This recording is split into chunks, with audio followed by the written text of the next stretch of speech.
If you grew up in the 90s, you remember them.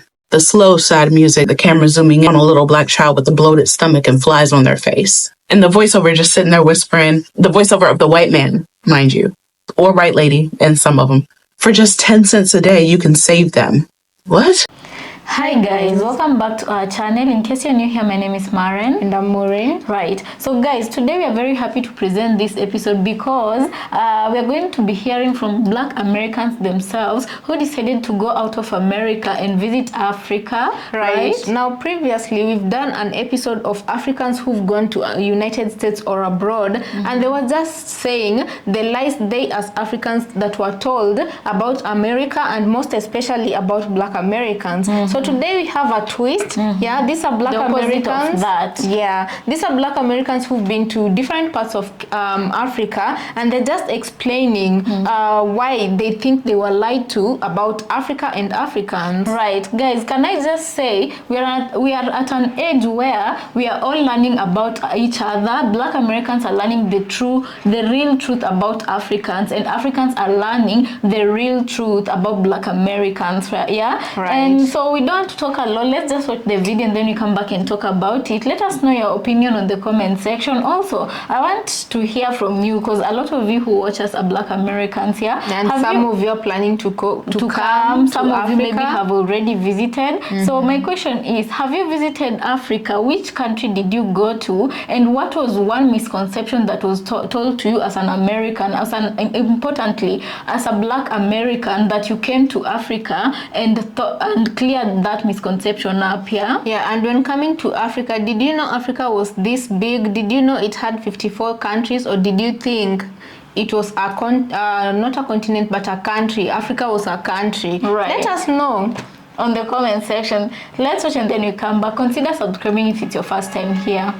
If you grew up in the 90s, you remember them. The slow side music, the camera zooming in on a little black child with a bloated stomach and flies on their face. And the voiceover just sitting there whispering, the voiceover of the white man, mind you, or white lady, and some of them. For just 10 cents a day, you can save them. What? But wait, as a kid, we believed it.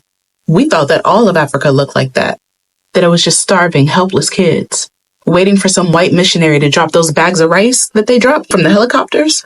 That shit was crazy. But the image, the story, it wasn't just misleading. They fucking lied to us.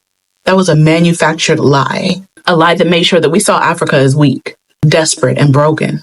A lie that made sure that you funneled your money straight into the pockets of those charities that were run by the same people that helped cause this fucking issue in the first place. First of all, Africa is a continent, not a country. There are 54 nations, powerful economies, thriving cities, some of the richest natural resources on the face of this earth. But none of that made it into those commercials, did it?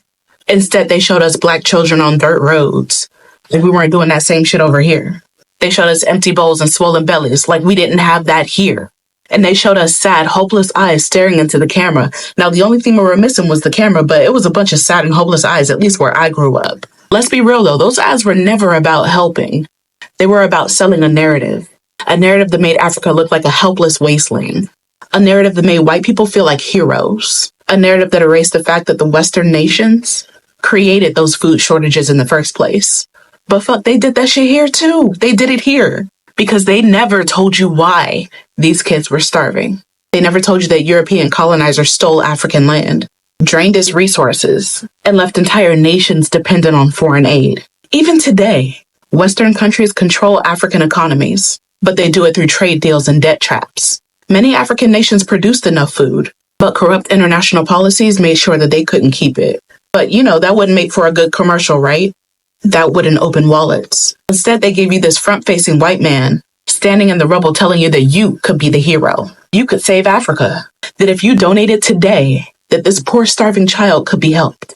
Bro, what? But wait, where did your money go though? Once you donated, where did it go? Not into building infrastructure. Not into supporting African-led solutions. Not into fixing the systems that created the crisis. Nope.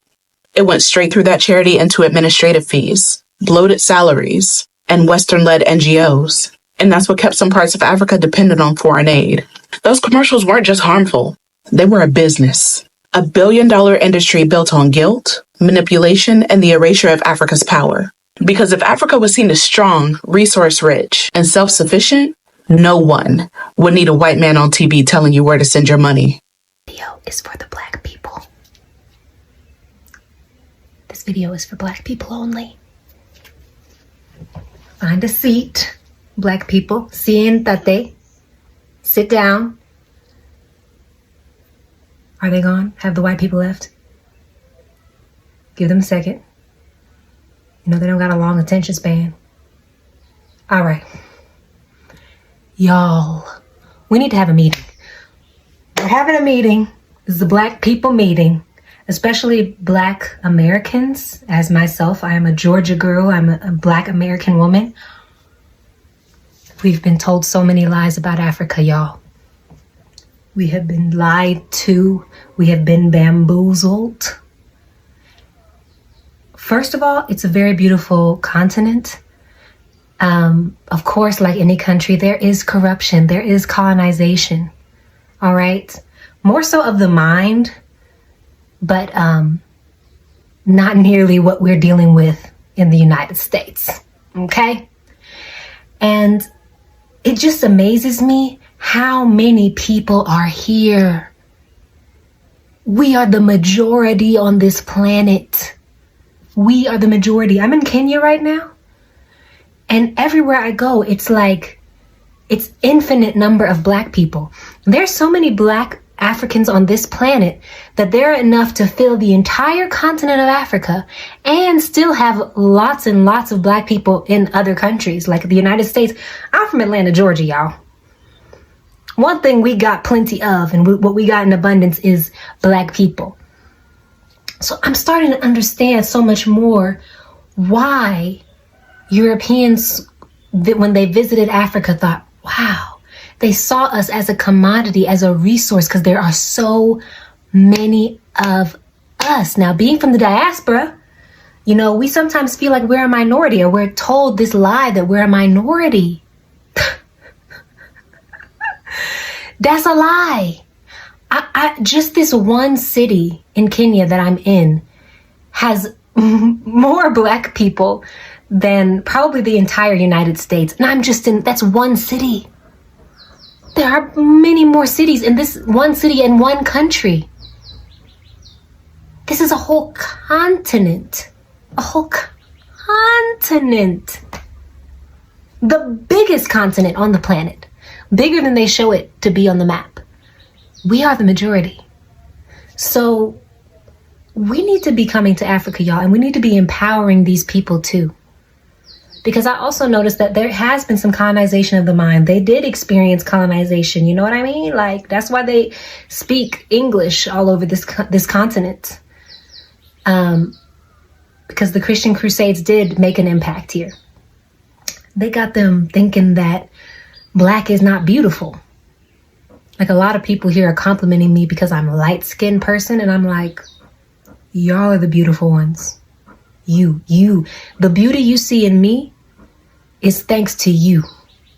All right? So we need to come back. Empower. Love. Share love within this place. Support this place. Support this place. You know, in America, we're always trying to support black businesses. Support black countries. Support black empires. It's amazing. I've seen like 3 white people, and I've been here for over a week. Seeing white people is actually more exciting now because you don't normally see them. It's like seeing a zebra or something. It's like, oh my God, white people. And like, you're more excited to see them when you don't see them all the time.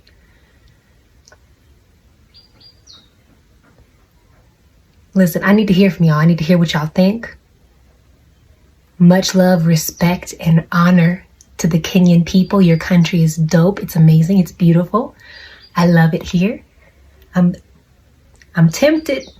I'm tempted to relocate. I can't lie. Black people, there's a place for us. Don't let them lie to you. You are not a minority.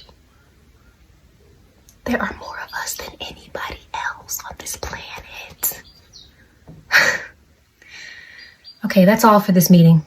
See y'all next time. Yo. have you noticed a lot of black people are moving to the continent?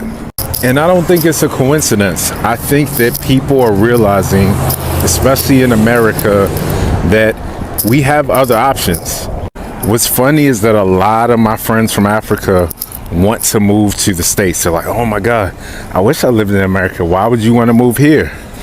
But with inflation and all the things that we're dealing with in the States, I think slowly but surely people are realizing that it's not really the dream that they market it to be, which is part of the reason why I think they want to get rid of TikTok. Like, people barely use Google. This is our search engine.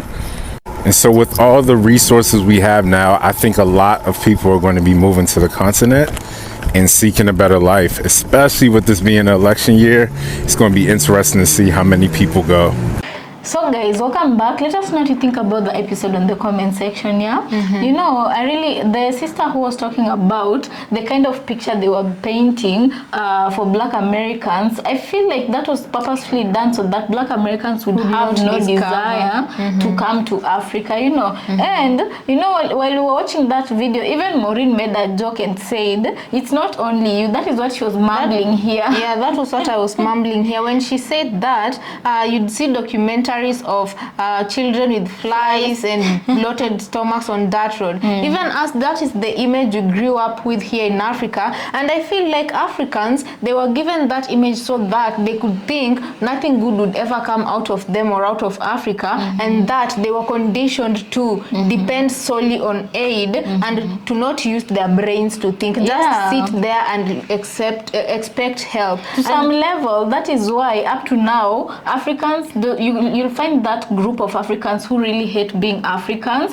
that group of Africans who, any chance they get, they'll start mimicking Western lifestyle, and it's not because it's fashionable or whatnot, it's just because they don't want to be associated with Africa. Yeah, they even go to a point where they go and learn. You'll find, I kid you not, you'll find examples of people in Africa who know the Texan accent, and they've never, the Houston accent, they've never ever stepped foot outside Kenya or Africa, you know. And you hear them talking like a cowboy. Right, and you're like, where did you learn this? I'm telling you, Africans, they also did a number on us, you know.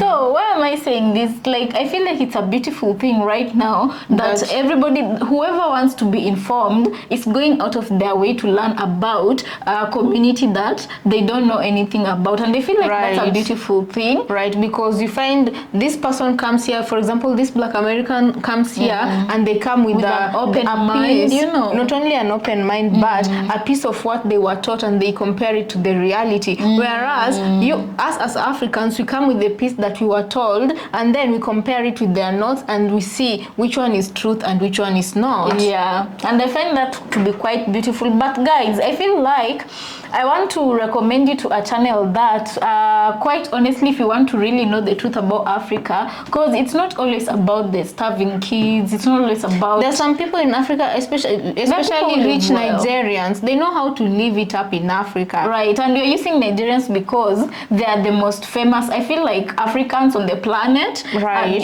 But it doesn't mean it's only Nigerians. There are people who live an affluent lifestyle in Africa. Have you guys ever seen the rich South Africans, rich Black South Africans? Yeah. Oh my goodness. I feel like the show Young, Rich and Famous, it's on Netflix. It's about famous African singers, musicians, celebrities in short, you know. They try to depict just a percentage of how the rich live all across Africa. Yeah, but you have to keep in mind there's also the quiet money. There's those these ones are the loud money, the ones that want to show everybody they have. Yeah, anyway, what we're saying is, while it's true that you'll find kids who are starving, malnourished. Yeah, just like this sister has said, even in America, you'll find those very same kids. Even anywhere in this world, it's not everywhere. Each part of society has its rich sides, and each part of society has its poor sides. And each part of society has the middle ground, the in-betweeners, you know. Right. I feel, personally, ask me why this narrative was pushed for so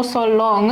It was so that that this kind of people, the palm-colored people, could get time to come back and buy land and enjoy the resources of Africa and buy back as much land from Africans as they possibly could. Because right now, what you're seeing in Kenya, both the rich Africans, whiteys from outside Africa, and Black Americans, all of them now are buying land. Right, but especially here in Kenya. I know one of your own, a very famous lady called Elise. I know she's in Kenya and she's really buying up land. And I'm happy that it is a Black person who is buying up all this land, because she's really, I feel like she's giving a mentorship program to Black Americans who are planning to relocate back to the continent, specifically Kenya, because she has gone through all these channels. So she knows the bureaucracy and the steps it takes to own properties, to start investment, doing things like that. She does that, and I feel like she does mentor her audience. Right. So anyway, we are not going to be recommending. If you want to do anything, make sure you do proper research before you come. We are not recommending this creator. We are just saying she has a journey. Right.